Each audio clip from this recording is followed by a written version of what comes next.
Paraíso Perdido é um clássico da literatura inglesa, publicado no século XVII por John Milton. Ele ganhou essa adaptação aqui, premiadíssima, produzida pelo ilustrador Pablo Auladell, e em 2018 ele chegou pela Dark Side Books aqui no Brasil. Então vamos analisar essa obra, falar se vale a pena comprar e também dar uma nota no final do vídeo.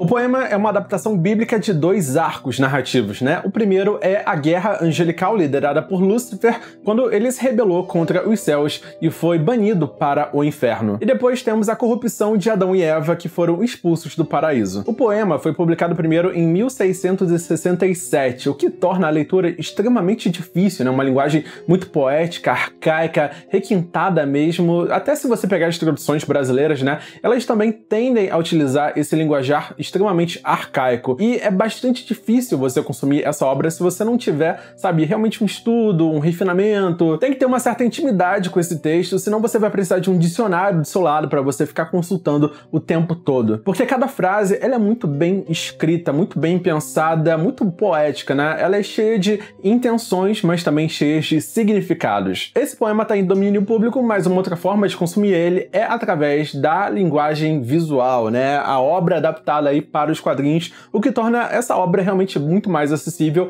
apesar de manter vários versos e várias frases e vários termos também, mas nada que realmente dificulta a leitura da obra. O estilo de ilustração é muito diferente de tudo que eu já vi praticamente, porque é uma coisa muito própria do ilustrador. Você vai ver esse estilo em outras obras, em outras publicações dele. Cada quadro são retângulos que mais parecem uma galeria de arte, né? Ele segue essa linha de retângulos até o final do livro, onde existe esse estilo de arte mais esfumaçada, com menos detalhes, né? Uma coisa muito mais artística mesmo, né? Esses contrastes meio estranhos, às vezes um preto muito profundo, né? E as cores só entram realmente quando você tá no céu, quando você tá no paraíso. Mas no inferno ele segue o preto e branco. E pode parecer muito simples esse estilo de ilustração, mas de um quadro pro outro eles carregam muita mensagem, né? Muito significado. Você vê sequencialmente, né? Quadro a quadro, a transformação e as intenções de cada personagem. Além dessas ilustrações com altíssimo teor artístico, você tem sim essas caixas de narração, você tem balões de diálogo, mas muito menos, sabe? Ele realmente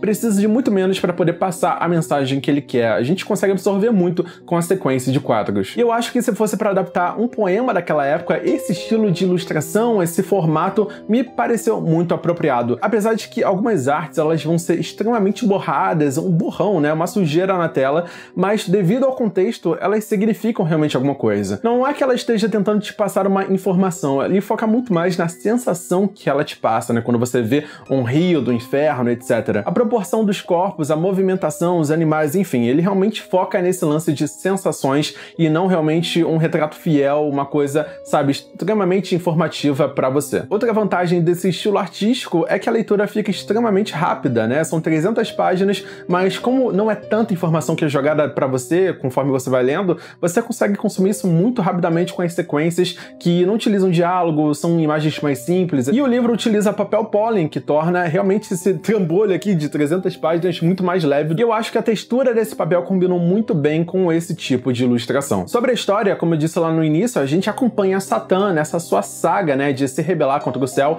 e depois cair ao inferno e reorganizar seu exército com os líderes e tal. Mas muitas vezes a gente tem questionamentos válidos aí de Lúcifer, né, em toda a sua trajetória, tornando ele uma espécie de anti-herói. Várias vezes a gente chega até a torcer por ele pelas decisões e pelos questionamentos que ele traz. E se Deus foi cruel ao deixar os anjos caídos vivos só para eles viverem uma eternidade de sofrimento? E o que é melhor, você servir no céu ou reinar no inferno? Então essa aí também é uma frase muito famosa desse poema. E toda essa trajetória, junto com a criação dos personagens, né, a personificação da morte e do pecado, isso torna essa história, esse arco muito interessante. Também temos a guerra angelical provocada pela chegada do Filho de Deus ali no reino e a corrupção do Éden, quando o Satã se transforma numa cobra e convence, né, Eva de comer o fruto proibido. Então você pega essas narrativas clássicas da Bíblia, né, cria alguns novos pontos de conexão aí para contar essa trajetória e explicar por que Deus age assim com os homens atualmente. E eu preciso comentar que a punição de Deus para a mulher é extremamente machista, como manda ali a escrita do século XVII, né, na Inglaterra. No geral, eu gostei dessa adaptação do Pablo e eu acredito que seja a única forma que eu realmente consiga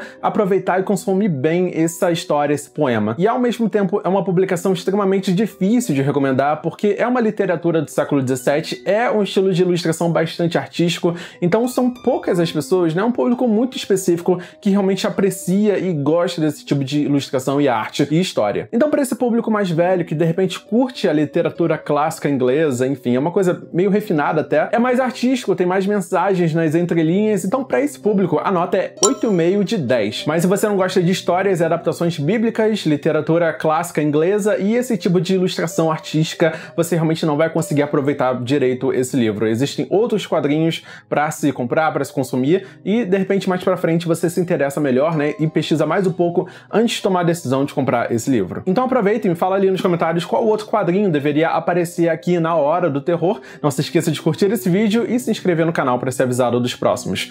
Eu sou o Fernando Scon, muito obrigado até aqui e até o próximo vídeo da Hora do Terror. Valeu!